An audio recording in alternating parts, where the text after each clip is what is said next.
The question reads solve.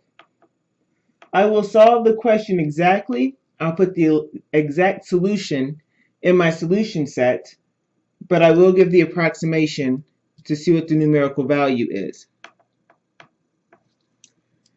I look at the question e raised to the 2x minus 2e to the x minus 3 is 0. I'm going to choose to rewrite this question just a little bit to make it a little nicer to look at. So I'm going to say e to the x quantity squared minus 2e to the x minus 3 is 0.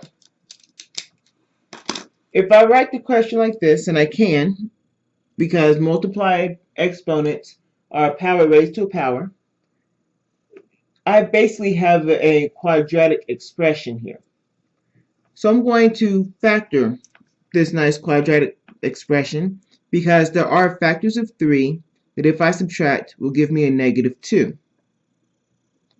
So e to the x minus 3 times the quantity e to the x plus 1 is equal to 0. Negative 3 times 1 is a negative 3. Negative 3 plus 1 is a negative 2. Ex is ex quantity squared. And I will solve each of these separately. So e to the x minus 3 is equal to 0. E to the x plus 1 is equal to 0. I will add 3 to both sides. So e to the x is equal to 3. I will take the natural log of both sides to get rid of my base of e. So natural log of e to the x is equal to the natural log of 3. So x is equal to the natural log of 3.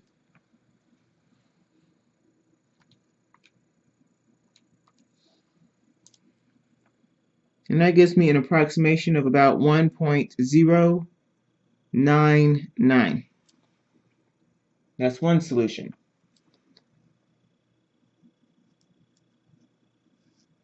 The second equation, I have e to the x is equal to a negative 1. If you remember your range of an exponential, it cannot be negative or 0. We have a problem with this being negative, so it doesn't fit into the range. Okay. So this doesn't actually work. In case you missed this, not in range. In case you missed this, you can take the natural log of both sides. And I have x is equal to the natural log of negative 1. This is not in the domain. And you should probably recognize that one a little quicker. Since it is not in the domain, I cannot solve this, so my only solution is the natural log of 3.